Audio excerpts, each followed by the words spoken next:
There he is. Great, let's do it. Wait just a minute. Let me do the talking, okay? Well, it's my idea. I know, but he's very nervous about this, and I want to be the one that... I want you to scare him to death. Other than that, he was pretty nice. Colton! Yeah. Hi, how are you? Well. I never wanted to see. Hi, Tiffany. Miss Stansbury. Oh, please, call me You guys don't Cheryl. mind if we borrow him for a second, do you? Excuse me.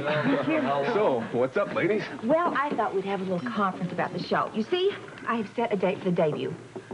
When is it? 1 week from tomorrow. So soon? Why, it doesn't give me much time to get myself ready. Now, Colton, I want you just to relax and leave everything to me. Do not worry about anything. I don't know. Well, I do know, okay? You're in very good hands. I've got the whole show mapped out. You can have as much rehearsal time as you want, and I'm going to be in the booth talking to you through the headphones every moment of the time. You'll okay? be fine. Tiffany knows what she's doing. I certainly do. I would never let you do it if I didn't think you were ready. Well, okay, but I just wish I had as much confidence in me as you do. Oh, you've got natural talent. You just be yourself. You're going to be terrific. It's your money. What can I say? But I just wish you weren't spending so much of it trying to get me on the air. Well, I'm glad you brought that up, because we're here to ease your mind about that. Yes, that's where Cheryl's plan comes in. Your plan? It absolutely eliminates any financial risk. I have a plan that will put your show in the black from day one. We're setting up the Colton Connection Foundation. A foundation? Yes, it's a charitable institution to take care of all the donations from your audience. Donations? Wait a minute. Are you saying you want me to go on TV and ask people for money?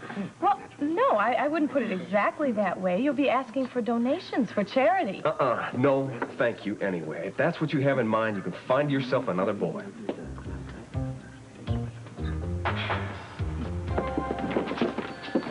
Well, I hope the tour went well in neurosurgery. Yes, we were really quite impressed. Dr. Jones gave us a very thorough tour. It's good work going on here. Well, thank you. You know, General Hospital's always been a leader in innovative techniques. I'm sure you'll be equally impressed with the outpatient facilities and the family clinic.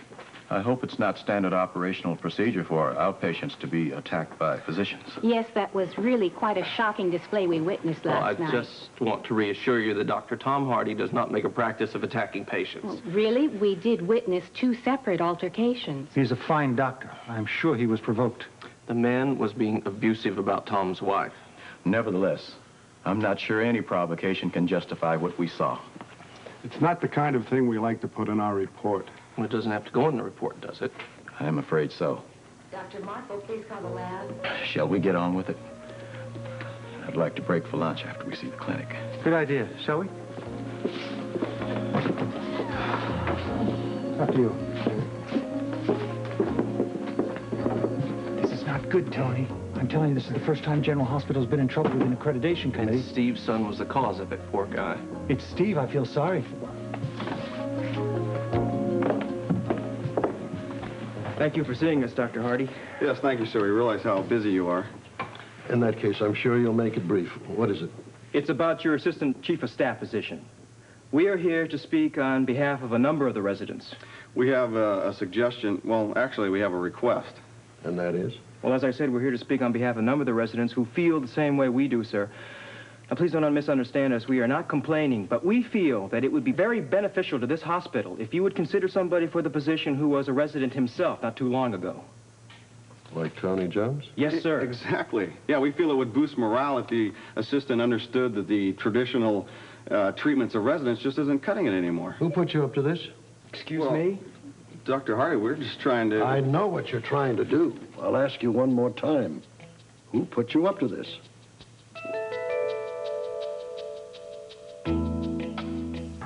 I asked you a question, doctors. Yes, sir. No one put us up to asking you to consider Tony. You sure about that? Well, we did talk to Lucy, and she explained how Tony sympathizes with our problems, the issues, the long hours, the No, pay. sir. No, sir. We believe there should be changes around here. The residents, we live a dog's life around here. We're overworked. All right, I've heard enough. First of all, I know what residents go through. I remember being one myself. It's tough, but nobody said it was going to be easy. If you can't cut it, you get out. Only the strong ones survive and deserve to be doctors. And secondly, who I choose to be my assistant is my business, not yours or anyone else's. Is that clear? Yes, sir. Yes, sir. Good. Now, both of you get back to work and let me do mine. My way.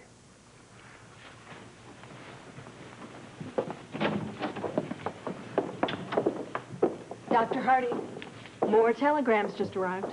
Thank you. I'd like to see them. Thank you. Sure. Oh, hello, Nancy. Steve, do you have a minute? Oh, yes, of course. Have you talked to Tom yet? No, not yet. I want Edward Quartermain to be here when I do. Also, Irma Foster. Have you decided how you're going to handle it? No, not yet. That's why I want those two people present to help me decide. I don't want anyone accusing me of favoritism. It really is so painful, isn't it? I mean, all I want to do is just hold my son in my arms and tell him that everything's going to be all right. I know. I mean, he really did have every right to hit that man after all the things he said to him. Maybe the first time, Audrey. But he attacked that man twice, and the second attack was unprovoked. Unprovoked? His child's dead, our grandchild, because of that man. Darling, I know it's unfair, but I can't back away from this. I'll just have to forget Tom as our son and treat him like any other doctor. Well, yes, this is exactly the kind of thing that Dan was afraid of when Tom applied for the job here. I simply can't let our relationship influence my judgment. You must realize that. Of course I do. You're right. Well, it's just that my heart is breaking. Oh, darling. I'm sorry. Truly sorry.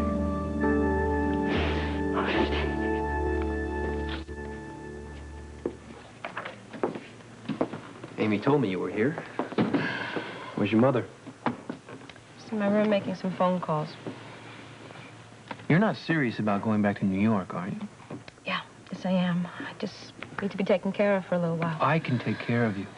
You know what I mean? Nobody babies you like your mom. Simone, don't go. Please. Tom, come on. I'm not going for very long. It's a short while.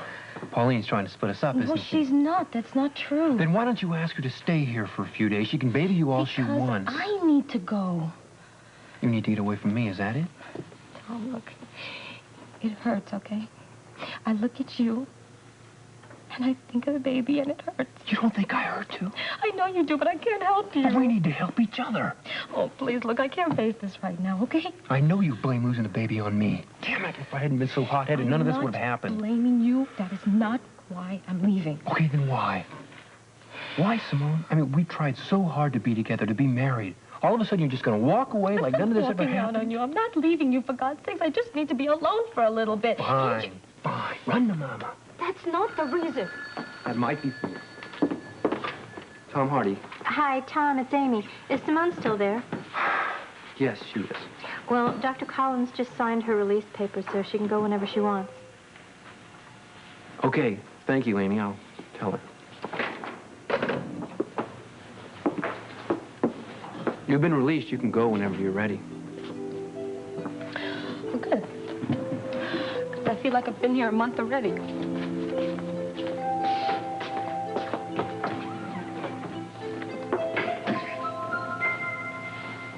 The structure of the foundation is really very simple, Colton. And you can't possibly object to giving to, to a charity. I mean, think of all the good you're going to be doing.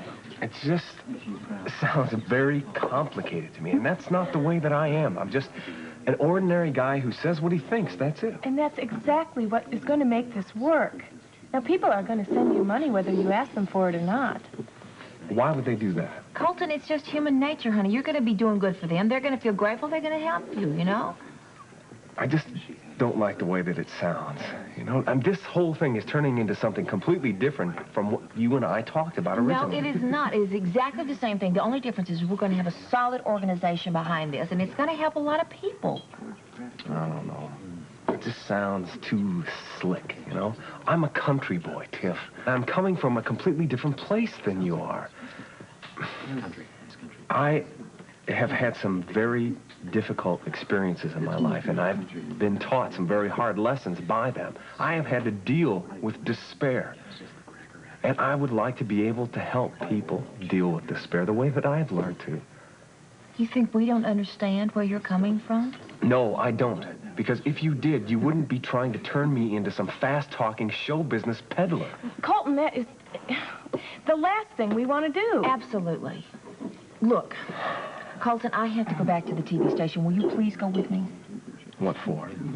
Well, I am going to show you, set you straight about the kind of life that we have led, and show you there's not any difference whatsoever between you and us. Right, Shirley? Right. You gotta be kidding. I'm not kidding, honey. Mama had his hairdressing place down in some little one-horse holler in Tennessee. It was a hoot. And Daddy was a foreman at the factory, so he made pretty good money. Not that we ever saw any of it, did we? Was he a drinker? Oh, and a gambler, honey. I mean, Friday nights you get paid. He would never make it home. Ever. Well, no, there was always a card game or a crap game. Don't forget the horses. They were running illegal horse races about 20 miles out of town. Well, Daddy loved horses. Uh-huh. Yeah. He did. He'd always show up on Saturday mornings with empty pockets and a horrible hangover and tell us about how close he got to winning the big one. So did it ever happen? What do you think? Come on. That man never should have married and had children. I don't think you remember. He even ran away for a while after you had your accident. Remember that? Mm-hmm. What kind of accident? Oh, I was a tomboy, and I was always competing with the boys in sports. And one day I got hit in the back with a bat, and I lost a kidney because of it. Oh, you're kidding. I'm sorry. Well, she failed to tell you that I'm the one who hit her with the bat. I'm sorry. That was funny as stunt. Now, look, I don't hold it against you. I never did, except maybe right in the beginning. Well, you didn't have to. I did it enough for both of us. I cried myself to sleep every night for months over that. Well, you needn't have. Although, for a while, I was sure I was going to die before I ever grew up. I know. Nobody thought that you could live with just one kidney. We had no idea. I thought I'd killed her. So anyway, I was in the charity ward, and Daddy couldn't stand it, so he took off. Wow, I mean, that is an amazing story. But, you know, I'll bet that experience brought the two of you closer together, didn't it? Oh. Well, no, I was Maybe not. pretty mad at Big Sis here for a while. Oh, I couldn't stand her. I mean, all I wanted to do was get out of that place, and believe me, the first chance I got, I was gone.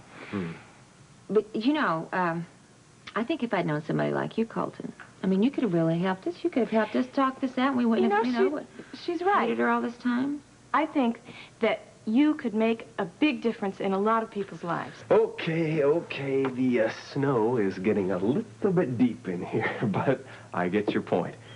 I guess we're not all that different after all. No, we're not, and we want exactly the same thing you do. And we would love to help people just like you. Only we don't have the gift that you have.